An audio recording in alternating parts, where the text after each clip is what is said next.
Et yo tout le monde, donc ici Vemaillé pour une nouvelle vidéo, une nouvelle critique vidéo bien sûr.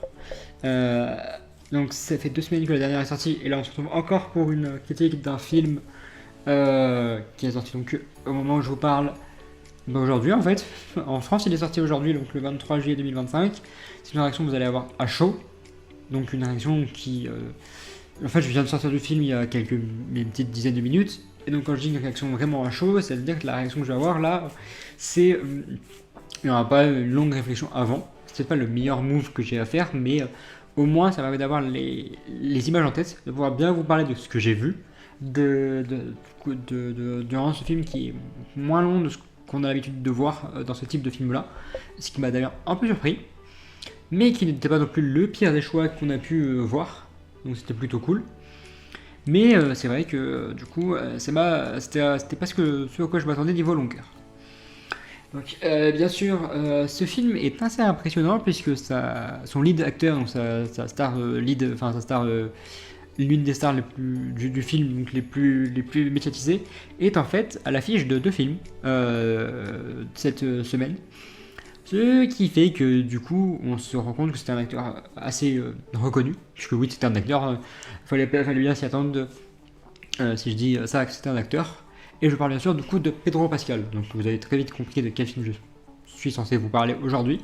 Dans cette critique avec spoiler, je le dis plus trop parce qu'on a très bien compris que mes critiques seront avec spoiler à chaque fois, et c'était dans le titre, mais je préfère vous le dire. Qui est donc accompagné dans ce film par Vanessa Kirby, Joseph Quinn et Ebon Moss-Bachrach. Et qui est réalisé du coup par Matt Shakman. C'est donc un film du Marvel Cinematic Universe, du MCU, qui se nomme donc Les 4 Fantastiques. Donc ce film tant attendu, Les 4 Fantastiques quand il était annoncé, qui est donc enfin sorti après tout ce temps, et qui est censé nous ramener dans les salles de cinéma. On va pas se mentir, cette année, Marvel n'a pas eu les meilleurs films, selon tout le monde. J'avoue que je suis une tête un cas à part, puisque j'ai adoré Captain America 4, mais je suis un grand fan de Sam Wilson. Et Thunderbolt était très sous-coté. Mais c'est vrai que Marvel avait besoin d'un gros film pour se relancer, et c'est ce dont ils ont donc décidé de faire pour se relancer donc avec les 4 Fantastiques, le Fantastic Four, une équipe de Jack Kirby qui est l'une des plus anciennes équipes que Marvel connaît dans les comics, et donc qui avait besoin d'être amené, puisqu'on a eu à peu près chez Marvel et même maintenant du coup dans la MCU avec ce qui se passait avec Deadpool et Wolverine, les plus grandes équipes, même s'il en manque. Et il est vrai que les 4 Fantastiques manquaient. Et donc c'est vrai que maintenant on va pouvoir parler des membres, qu'ils sont 4 et assez importants. Bien sûr, autant parler du plus connu, de Reed Richards, le plus grand scientifique de l'univers, enfin l'un des plus grands, donc qui est campé par Pedro Pascal. Alors on va pas se mentir, physiquement j'ai eu du mal.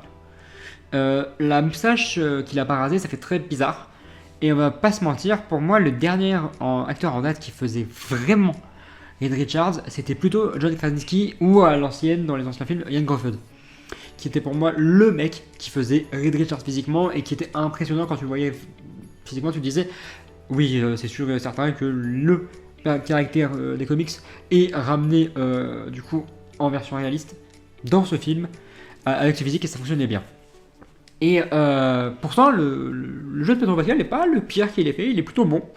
C'est pas son meilleur jeu non plus, je l'ai vu dans des meilleurs films et dans des meilleurs projets avec Mandalorian et tout, puisque c'est un Richards qui est très plongé dans ce côté scientifique, qui est déjà connu pour être l'homme élastique, et ses pouvoirs sont d'ailleurs très bien montrés quand même, très bien utilisés dans les bonnes parties du film, dans les combats aussi, et on va dire qu'en fait, il est toujours plongé dans ce côté scientifique, qui veut toujours tout savoir et qui a des difficultés à accepter de ne pas tout connaître. D'ailleurs, il va avoir son fils Franklin qui va naître et il va pas tout comprendre par rapport à qui est son fils. Il va essayer de comprendre est-ce que c'est un enfant qui va avoir des pouvoirs comme lui et sa femme, comme Sue, plein de choses. Et quand il va rencontrer du coup l'inconnu et l'ennemi, donc Galactus dans ce film, il va avoir beaucoup de mal à accepter de ne pas toujours tout comprendre.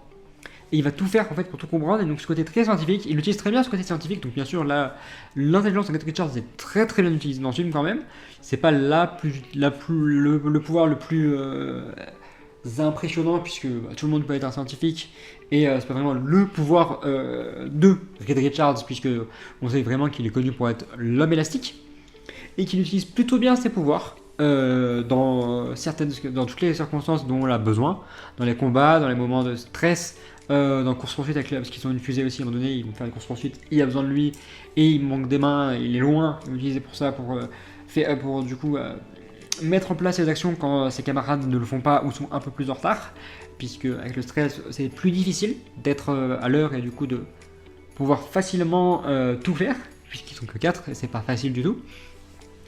Mais il est plutôt bien amené, c'est celui qui est vu comme le leader des 4 Fantastiques, donc comme d'habitude, qui est bien vu comme le leader, qui fait toujours les conférences de presse au public, donc c'est une équipe qui est connue du public, ça fait déjà plusieurs années qu'ils sont là, donc c'est pour ça que le titre est un peu bizarre quand même, les premiers pas des 4 Fantastiques, c'est pas vraiment ça, puisqu'on les connaît déjà. Donc, en tout cas, c'est plutôt un bon personnage, Reed Richards, qui était plutôt bien développé.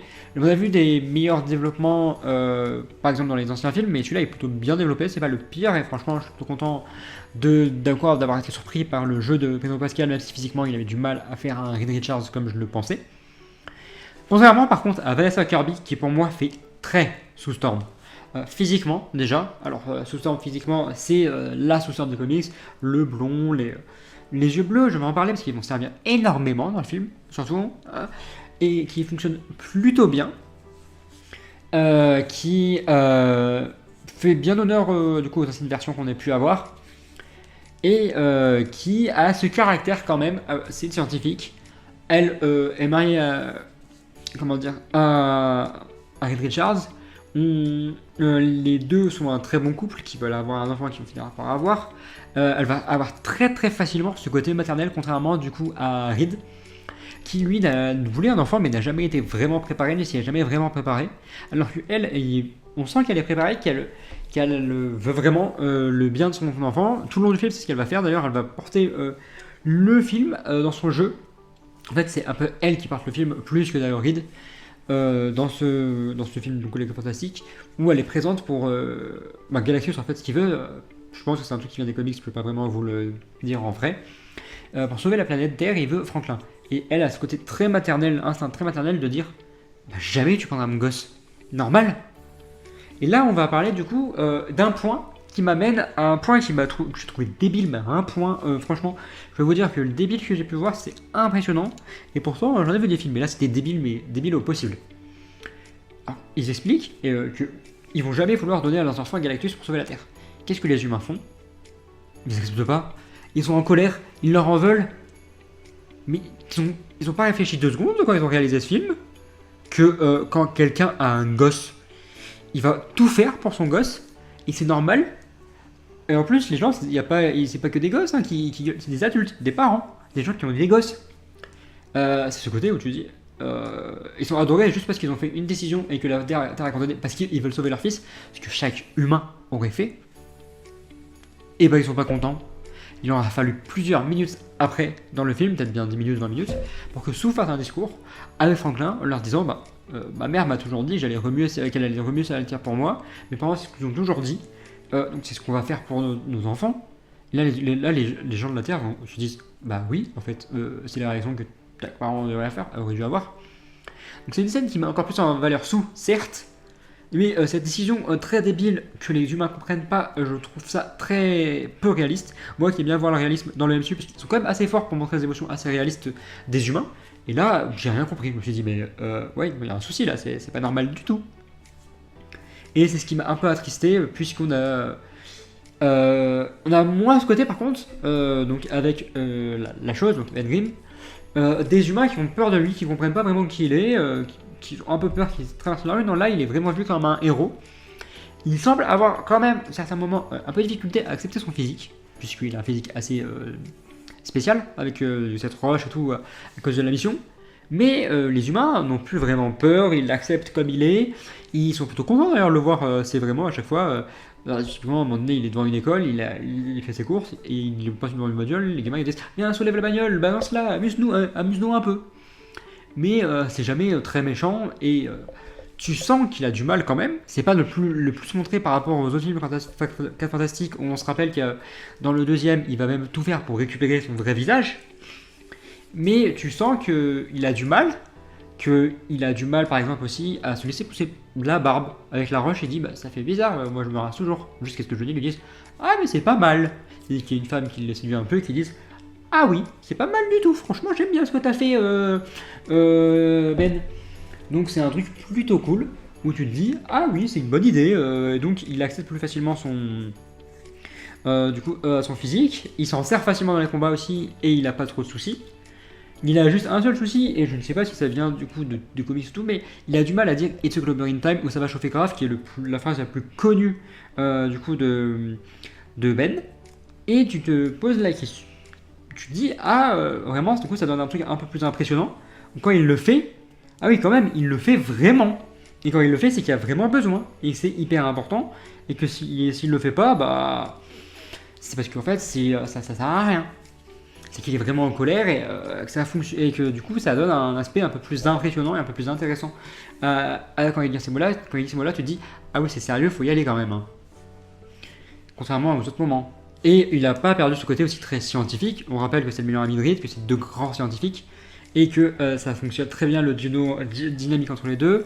Que tu sens que c'est une vraie famille avec les deux meilleurs potes, que c'est toujours dans les interactions tu sens que Ben, typiquement, quand il voit que Reed est plus dans le côté scientifique qu'avec son fils qui vient de naître, il lui dit j'ai vu que quand même il faut faire attention au bébé, il faut que tu sois souvent avec lui.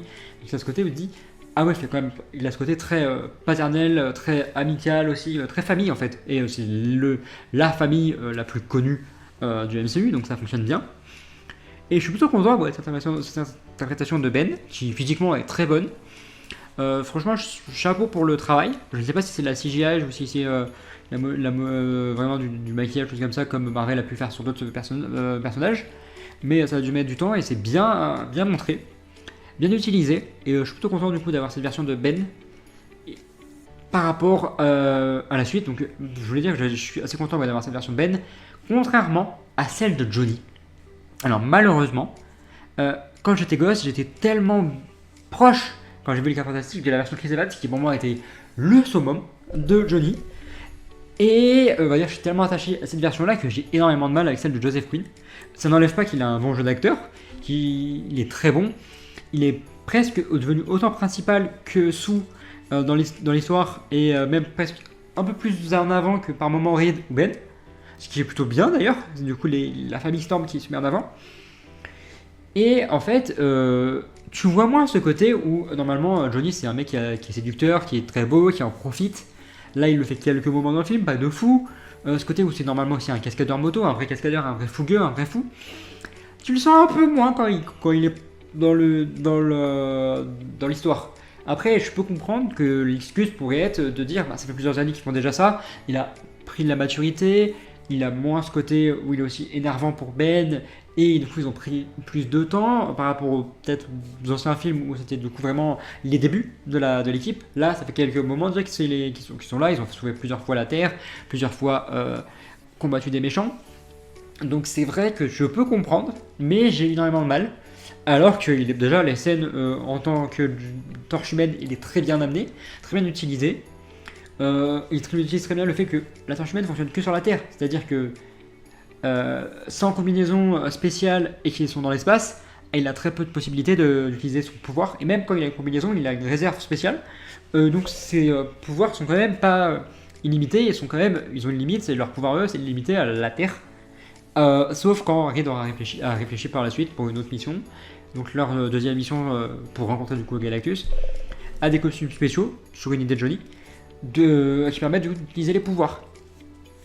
Et c'est un truc assez bien amené, du coup, où Reed où Johnny veut vraiment rentrer dans la famille, dans l'idée de je suis pas en dehors de l'équipe, je veux vraiment donner tout pour l'équipe, faire en sorte que les 4 fantastiques soient les 4 fantastiques et pas 3 plus Johnny, voilà. Ce côté, oui, Johnny, il fait ses trucs de son côté quand même. Typiquement, quand il va rencontrer la surfeuse d'argent, c'est une femme, bien sûr, qu'est-ce qu'il va essayer de faire? La séduire, ça c'est ce côté qui est bien amené, qui est bien présent. Johnny est quand même un séducteur et il est bien amené à essayer là. Et il va essayer de comprendre aussi sa langue, parce qu'il va parler dans sa langue, il va essayer de déchiffrer sa langue pour pouvoir comprendre et du coup la ramener de leur côté. Donc il va essayer de sauver la planète par ses propres moyens, là où Reed, Sue et Ben avaient d'autres idées. Et lui il voulait essayer d'autres trucs parce qu'il s'est dit c'est une autre solution, et cette solution a été utile quand même. Donc c'est un truc plutôt cool.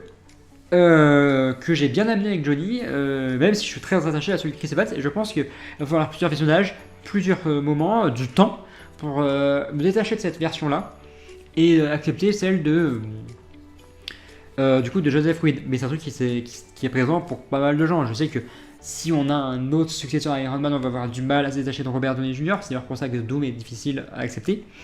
Voilà. On a du mal aussi avec le nouveau Captain America parce qu'on est tous habitués à Steve Rogers, donc à Chris Evans aussi. Donc c'est du temps qu'il me faudra, de l'adaptation.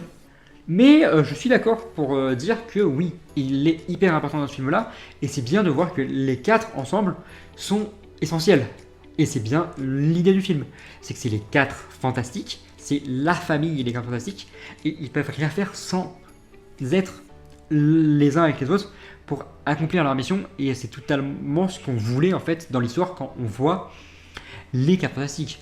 C'est un truc que Matt Shakman a très bien compris et que j'ai bien aimé vraiment par la suite. Ensuite, on va parler de quelques personnages donc assez utiles. Donc déjà, on a la serveuse d'argent jouée par Jennifer Garner et qui est du coup Julia Garner, désolé, qui est du coup Shadowball, donc une vraie version des comics féminine. Et en fait, elle va juste arriver sur Terre pour expliquer au Cap Fantastique, bah, faites attention, la Terre, elle est condamnée, c'est moi qui l'ai choisie, je suis le héros de Galactus va venir bouffer votre Terre. Et Johnny, qu'est-ce qu'il va essayer de faire? Le rattraper, comprendre qui elle est, voilà, et un peu la séduire aussi, ça va pas vraiment fonctionner. Ils vont revenir ensuite grâce à du coup leurs idées scientifiques pour la rechercher dans le vaisseau de Galactus, discuter un peu, essayer de discuter avec lui. Ils vont pas réussir à parler, donc elle va être envoyée en sorte de de chasseuse pour les empêcher du coup de lui faire échapper le bébé. Et on va comprendre quand elle revient avec quelque chose à la mission que Galactus veut absolument l'enfant. Elle va lui dire mais c'est qu'un enfant. Qu'est-ce que tu veux faire d'un enfant? Et c'est là où tu sens qu'elle est un peu esclave maintenant de Galactus et qu'elle a du mal à se détacher de ça. Puisque même Johnny va nous l'expliquer quand il va du coup déchiffrer un peu sa langue et quand en fait leur idée à eux c'était que Galactus il soit téléporté non c'était téléporté à la Terre puisqu'ils ont réussi à inventer les systèmes de téléportation donc en mettant plusieurs antennes portails de téléportation dans tout le monde pour téléporter la Terre plus loin et que Galactus puisse mettre des milliards d'années à la retrouver et donc la manger. Et ce qu'ils vont faire, et ensuite, vers la fin du film, du coup, le serveur d'argent va tout détruire pour permettre à Galactus de rester, sauf une à New York, que c'est Johnny qui va l'empêcher de le faire. Et il va diffuser tous ces messages de la langue de Chalabal. Il va d'ailleurs lui dire son vrai nom, lui dire je comprends ta langue, maintenant je sais qui t'es vraiment. Il sait que du coup c'est une sorte de scientifique sur sa terre qui s'est sacrifié pour être du coup pour que sa terre réelle soit du coup, sa seule terre sauvée et que Galactus ne puisse pas la manger, qu'il la transforme en qui elle est maintenant et il va lui remettre un peu comment dire son histoire dans la tête. Elle va retrouver un peu d'émotion. On le sent dans le jeu du personnage, c'est d'ailleurs très dur physiquement puisque ça reste qu'un personnage tout lié d'argent et qui en fait c'est plus dur de montrer les émotions quand t'as pas le vrai visage du coup humain. Et tu sens qu'elle a du mal, qu'elle va réfléchir, d'ailleurs elle va s'enfuir pour plus loin pour du coup retourner je pense à mon avis voir Galactus, on le voit pas dans le film mais c'est ce qu'elle devrait faire. Et c'est elle en fait qui à la fin va défoncer Galactus et lui dire non mais parce qu'ils n'ont pas réussi du coup à cause de toutes les terres à téléporter la Terre donc ils veulent téléporter juste Galactus plus loin et il va s'enfuir presque de cette truc de téléportation. Elle va arriver une dernière seconde parce qu'il nous reste quelques secondes et Johnny voulait en fait se sacrifier, elle va l'en empêcher en allant elle-même du coup repousser Galactus et du coup être téléportée avec lui très loin de la Terre et donc le dévoreur des mondes ne va pas dévorer la Terre pour l'instant. Parce que ça, il pourra mettre plusieurs milliards d'années encore à le faire, mais il va le faire un jour, à un moment donné, c'est même sûr pour moi. Au moins cette Terre-là, puisqu'il faut pas oublier que après Secret Wars, tout ce que veut faire, et même Doomsday, ce que veut faire Kevin Feige, c'est ramener un seul monde et un seul univers, donc c'est ce qu'ils vont à mon avis faire.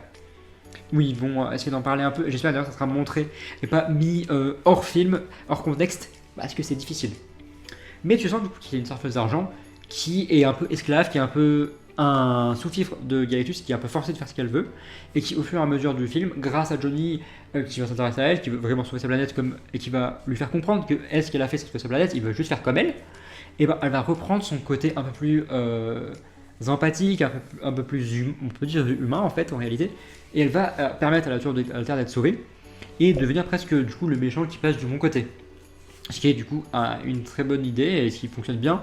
Ce qu'on avait déjà un peu d'ailleurs avec Norin du coup dans les premiers 4 fantastiques qu'on avait dans les années 2000. Et ce que j'avais d'ailleurs bien aimé.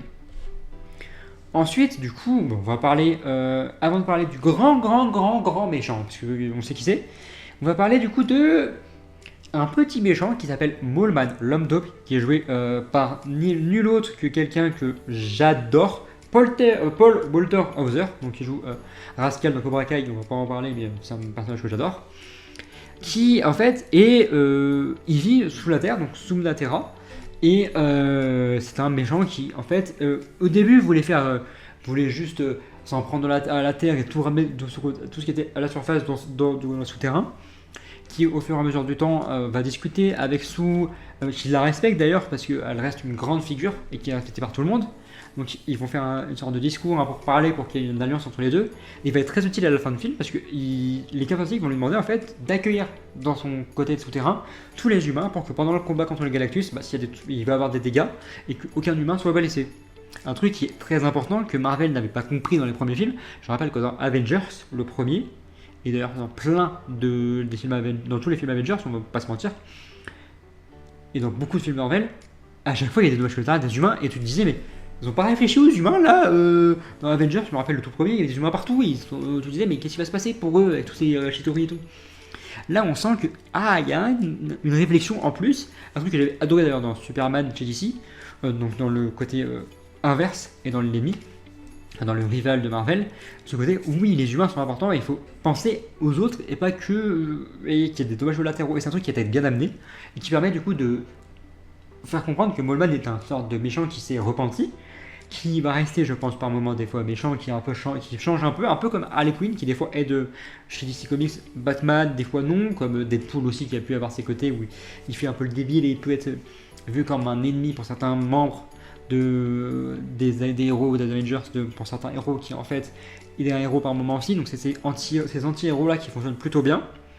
Et c'est bien d'un coup d'avoir amené un méchant qui étaient déjà combattus dans les premiers, qu'on voit dans quelques images dans les premiers films, enfin dans les premiers moments du film, qui expliquent du coup ce qu'ont fait les 4 Fantastiques depuis qu'ils sont du coup connus du public, qui sont du coup cette équipe et qui sont reconnus comme les sauveurs de la Terre. Et c'est vrai que il n'y a pas non plus des scènes de fou, il n'est pas hyper présent, mais il reste assez présent.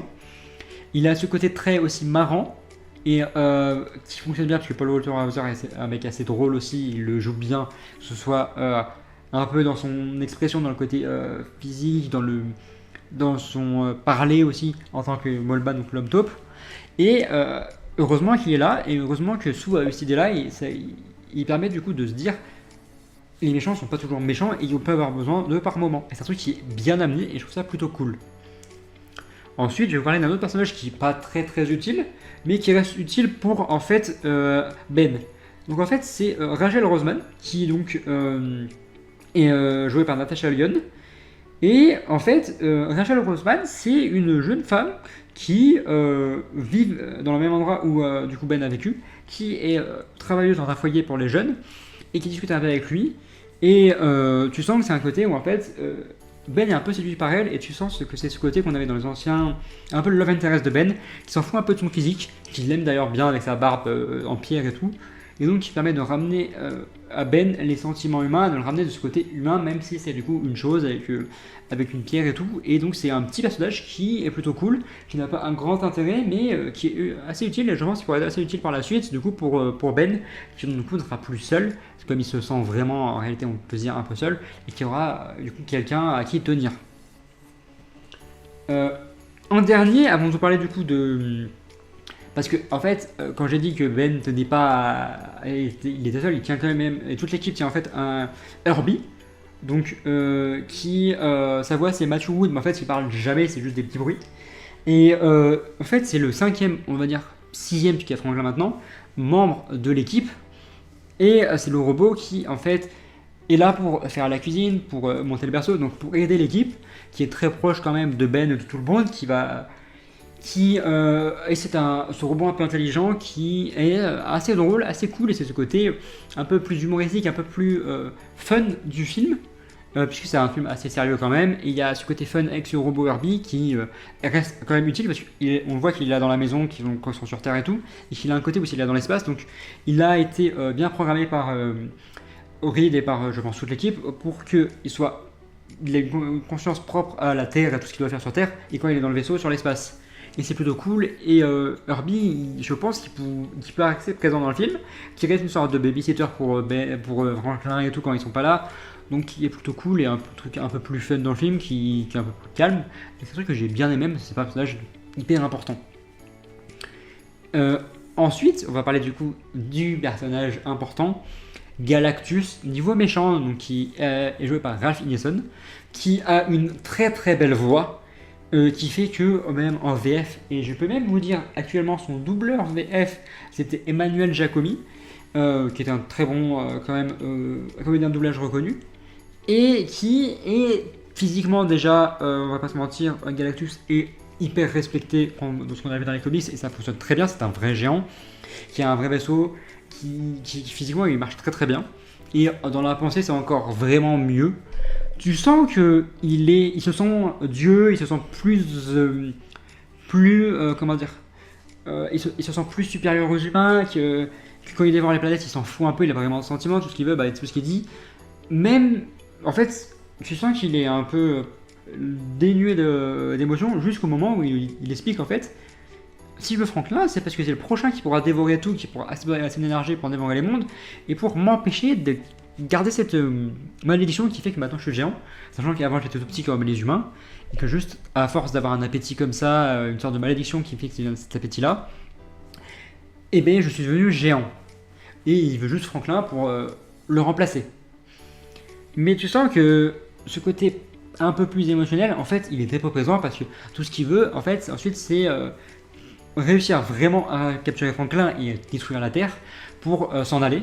Et que il n'a pas vraiment d'émotion, qu'il s'en fout un peu de prendre Franklin à une famille, que lui tout ce qu'il veut, il veut que son objectif soit vraiment atteint, et juste finir avec une malédiction et passer à autre chose, que la malédiction se transforme sur quelqu'un d'autre. Donc c'est ce côté très dénué d'émotion, mais très Galactus, qui fonctionne plutôt bien d'ailleurs, qui physiquement, quand tu vas arriver sur Terre, il est géant, mais tu te dis ah oui mais c'est impressionnant, c'est Galactus que tu veux voir, il a les couleurs de Galactus.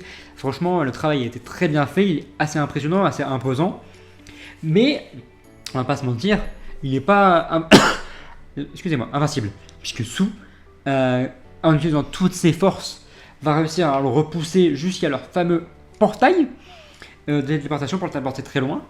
Sachant qu'avant, ils avaient eu l'idée d'utiliser Franklin comme leur, et ils les avaient pas réussi parce que en fait, Galactus n'est pas débile comme on le pense, et il est plutôt assez intelligent, et il avait très bien compris leur subterfuge.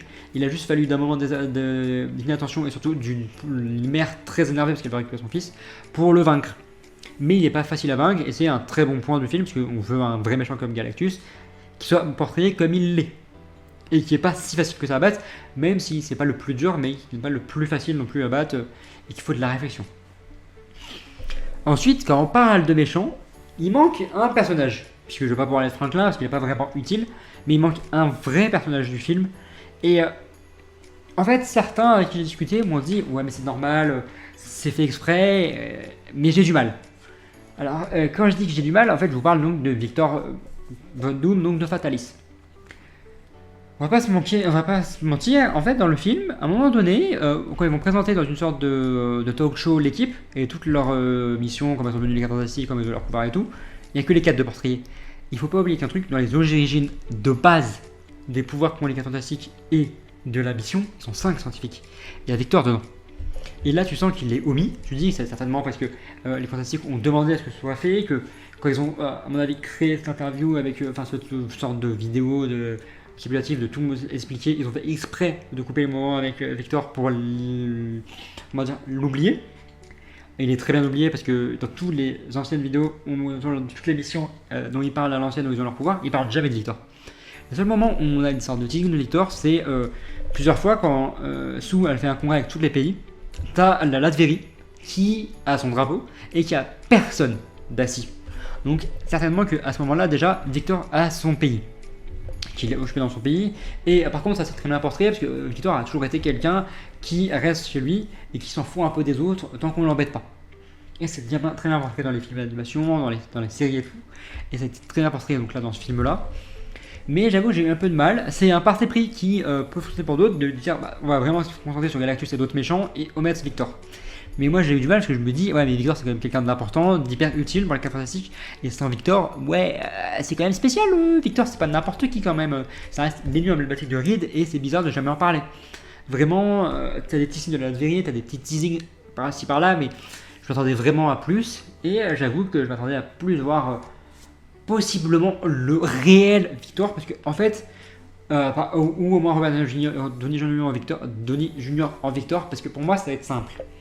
J'ai toujours eu une théorie comme quoi le RDJ en Doom, c'est celui de la Terre 828, donc des 4 fantastiques. Et que à la fin, quand tout le monde ira dans Doomsday, que tout va se réunir dans Secret Wars, on va voir le vrai Fatalis qui pourrait être joué par quelqu'un d'autre. Et j'avais eu une idée du siècle, Cillian Murphy, qui pour moi pourrait faire un très bon Fatalis. Et j'avais vraiment du mal à me dire ah oui, et cette théorie qui semble être un peu cassée par Marvel, mais on en parlera par la suite. Mais en tout cas, c'est un petit personnage qui me manque et qui m'a beaucoup manqué dans tout le long du film. Je me suis dit ah il est où, ouais quand même. C'est un point négatif du film, mais sinon il y a pas mal de points positifs déjà. Donc déjà, on va parler donc d'un point positif des décors avec l'ambiance. Donc très années 60, un décor très années 60, mais en quelque sorte assez futuriste quand même. Tu sens que c'est un décor assez 60 avec des anciens buildings, les endroits sont anciens, Times Square est un peu ancien et tout, mais tu sens qu'il y a aussi la technologie qui a été ramenée, que déjà le building du coup des 4 fantastiques, il est très futuristique, que tout ce qui semble futuristique semble proche aux 4 fantastiques, que tout ce qui semble futuristique est utilisé par les 4 fantastiques, et à côté de ça, sinon, tout est plutôt assez ancien. Donc l'ambiance années 60 est très très présente dans le film. Il était vendu comme ça et ça fonctionne parce qu'il fallait qu'il soit vendu comme qu'il le soit. Et ils ont bien fait le truc parce que c'est vraiment ce qu'on voit. Quand on pensait à années 60, on voyait ça et ça fonctionne bien. Même dans l'idée des talk shows, dans l'idée des animations, des séries, des télés, vraiment tout est fait pour nous faire ressembler à une terre des années 60, des anciennes années, qui soit différente de ce qu'on est vraiment. Et c'est un point que Pat Jackman a très très très très bien utilisé. Je suis très content du coup de voir on voit quand même une sorte de dynamique où tu as le côté des humains qui est différent du côté des 4 fantastiques, mais qui peut être utilisé pour sauver les humains par les 4 fantastiques et par moments les humains aussi. Donc c'est un côté où tu as la science et l'époque actuelle qui se mélangent pour faire du coup cette jolie planète, cette jolie ville du coup de New York avec Times Square, avec ces endroits-là, et qui font du coup des très beaux décors. Tu sens quand même le bleu clair des fantastiques est très très très présent dans les décors, donc il rappelle beaucoup les décors. Et on va parler ensuite, je réfléchissais si je peux parler de suite de la musique ou de l'action. À mon avis on va déjà parler de l'action parce que ça reste assez important. Il n'y a pas des mille et des cents scènes d'action, il y a beaucoup plus de scènes assez calmes, assez suspense que d'action. L'action, c'est la surface d'agent qui arrive, Johnny qui la poursuit, ça c'est la première scène d'action qui est plutôt bien amenée. C'est une bonne course-poursuite où la surface d'agent va du coup semer Johnny parce qu'il n'a pas encore cette combinaison spéciale pour aller dans l'espace et il sent que ses pouvoirs sont limités. Ensuite, il y a cette scène d'action dans le vaisseau de Galactus où en fait, ils vont rencontrer Galactus, ils vont parler, il va dire donnez-moi votre gosse. Et en fait, tout ce qu'ils vont essayer de Johnny, ça va l'énerver parce que ça reste quand même son neveu. Et du coup, il va s'enflammer, il va essayer de détruire tout ce qui relie un peu Galactus à son vaisseau parce qu'il a des câbles pour le recharger, on va dire en quelque sorte, pour le défoncer et tout. Et du coup, après, avec le serveur d'argent, ils vont se battre dans tout ce vaisseau avant d'arriver à leur fusée à eux pour pouvoir repartir. Dans cette course-poursuite avec la fusée et le serveur d'argent, il y a une vraie scène d'action et qui met encore plus en valeur le serveur d'argent parce que déjà il traverse toute la matière, il n'est pas facile à battre. Il y a du combat où Johnny doit utiliser du coup la science pour la battre. Ils vont avoir du mal à la battre. Ils vont avoir une vraie scène d'action assez longue qui fonctionne bien. Et la dernière en quelque sorte en fait c'est la fin où ils vont se battre face à Galactus. Où du coup leur premier plan va pas fonctionner avec le leur.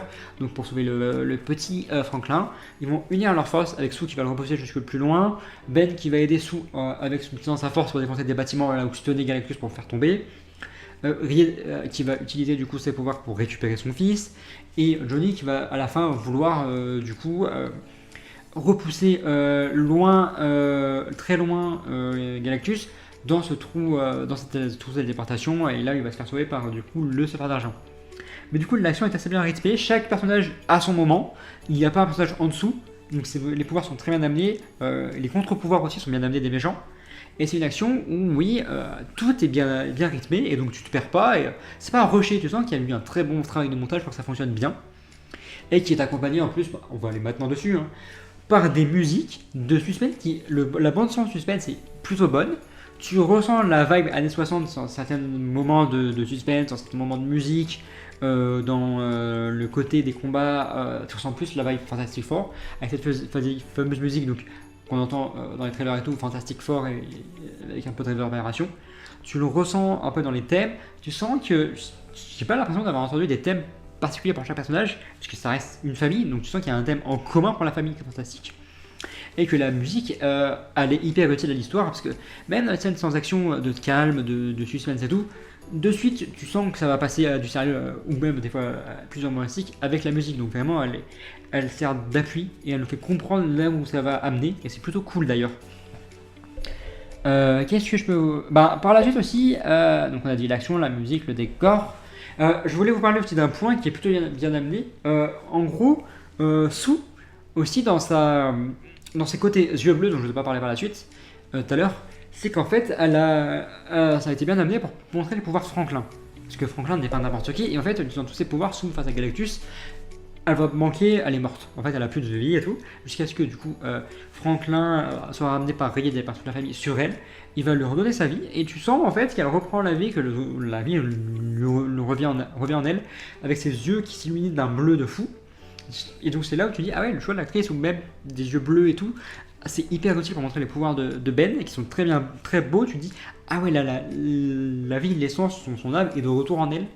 Un truc qu'on voyait très bien d'ailleurs, le bleu dans les yeux de Ragnar, donc dans Viking, ou même de Ivar, c'était des trucs qui étaient hyper importants à l'histoire, et là tu sens qu'ils sont assez importants pour montrer les pouvoirs de Ben, enfin pas de Ben, de Franklin, et du coup de ce qu'il peut faire à sa famille et tout, et par la suite de ce qu'il va pouvoir faire, et c'est ce qui est plutôt sympa, et tu te dis, ah oui quand même, on a besoin de lui par la suite, il va pas être n'importe qui, et c'est ce côté où le physique et les yeux bleus sont hyper utiles.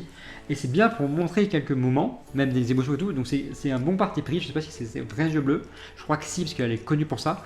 Et c'est un truc qui est hyper important au film et qui est bien intégré, je trouve ça plutôt cool comme idée. C'était d'ailleurs à peu près tout sur l'action, sur l'idée du film et tout. Et maintenant, je pense qu'on va pouvoir parler en fait de la suite. Je peux pas vous parler vraiment de théorie, de ce qui s'est passé avec les scènes post-crédit et tout, parce qu'il n'y a pas vraiment de théorie à donner. En fait, les scènes post-crédit, déjà, je vais pousser un petit coup de gueule. J'en ai marre de l'idée que Marvel a eu maintenant d'intégrer dans chaque fois, dans ces deux scènes post-crédit, une scène post-crédit humoristique. Marvel a toujours été connu pour que ces scènes post-crédit teasent la suite. Là, on a une scène post-crédit où ça tease un tout petit peu la suite, et la deuxième, ou souvent la première avant, c'est un truc très humoristique qui fait honneur au film. Certes, c'est des fois drôle et c'est plutôt cool, et au début ça allait dans certains films, mais c'est récurrent, et je trouve ça inutile. Et j'en ai marre. Encore dans Superman, dans le 6ème Superman, tu dis, ah c'est le premier film, il n'y a pas trop de trucs à teaser, ok, c'est pas gênant. Mais là, Marvel, nous habitué à mieux, vraiment mieux. C'est-à-dire, je vous parlais du coup de la deuxième post-crédit qui me fait un peu. Qui m'énerve un peu, en fait, c'est juste. Là, la série d'animation Les Fantastiques est assez connue, diffusée sur la télé, et c'est un sorte, je sais que les gens veulent faire une sorte d'hommage, mais en fait, le souci déjà, c'est que ce dessin animé-là, on le voyait tout le long du film dans les télés, parce que déjà, c'était regardé par l'équipe et par le monde entier sur des télés chez eux et tout, donc tu le voyais déjà, donc cet hommage-là était déjà présent dans le film, et pas qu'un peu, parce que c'était quelques épisodes assez longs. Enfin, c'était pas 2 secondes, c'était 1 ou 2 minutes, donc t'as le temps de t'y habituer et de voir que c'est un hommage. Et ça enlève un espace qui serait très utile pour une autre scène post-crédit qui serait plus importante que ce qu'on a eu pour la première. Je ne vais pas se mentir, la première en fait c'est seulement Franklin et Sue qui lisent un livre. 4 ans plus tard, donc il est plus grand, il a déjà 4-5 ans, il lit un livre, et là Sue elle va chercher son livre plus loin. Et quand elle revient, en fait, on voit Franklin avec un homme en capuchonné vert, donc, et un masque d'ailleurs en métal en fer loin. derrière en dessous, donc tu sens que c'est Franklin qui touche le visage de Victor. Donc soit il peut peut-être lui rendre son vrai visage, soit juste que voilà, que Franklin découvre qui est Victor et que Victor revient. Déjà, ce que j'ai pas trop compris, c'est comment Soul s'empare avec ses pouvoirs déjà. Il y a un petit souci quand même, je trouve que c'est amené un peu trop facilement. Et c'est 2 secondes pour nous teaser, ah bah voilà, Victor est là, il est pas, il a dû voir tout ce qui s'est passé, il a dû comprendre qu'il y avait un enfant, il a dû sortir de loin de la Latverie, et vu que ça ne le touchait pas, ce qui est un peu débile parce que la terre entière devait être bouffée, donc ça devait le toucher, en réalité. Et ben il est pas intervenu, et donc il réintervient que maintenant, et donc ça m'aide oui, par la suite à Doomsday et à Secret Wars. Mais c'est un petit teasing, je pense qu'on aurait pu faire mieux niveau teasing, qu'il y avait mieux à faire. C'est pas le pire, c'est plutôt cool, c'est assez subjectif. Mais typiquement, les gens qui ne connaissent pas les 4 Fantastiques, qui viennent découvrir Marvel ou des choses comme ça, oui, un mec en capuchon vert avec ce masque-là, c'est qui? Pourquoi Franklin et pourquoi Sue semble surprise? Voilà, et c'est le souci du film de ne pas avoir inclus Victor. C'est le souci que j'ai eu. Cette scène post-credit aurait été très utile si Victor avait été inclus pour moi. Et c'est là où j'ai du mal, et je suis désolé vraiment, où je vais avoir énormément de mal pendant un petit moment, je pense, dans ce film-là, qui est plutôt bon. Si je dois maintenant donner donc une note au film comme je fais d'habitude, il est un peu en dessous de Superman, je lui donnerais peut-être un 15 ou 16 sur 20, ce qui fait du coup un 7,5 ou 8 sur 10. C'est un plutôt bon film Marvel, assez bien attendu, je m'attendais à plus de choses, je suis même d'ailleurs je pense plus proche du 14-15 que du 15-16.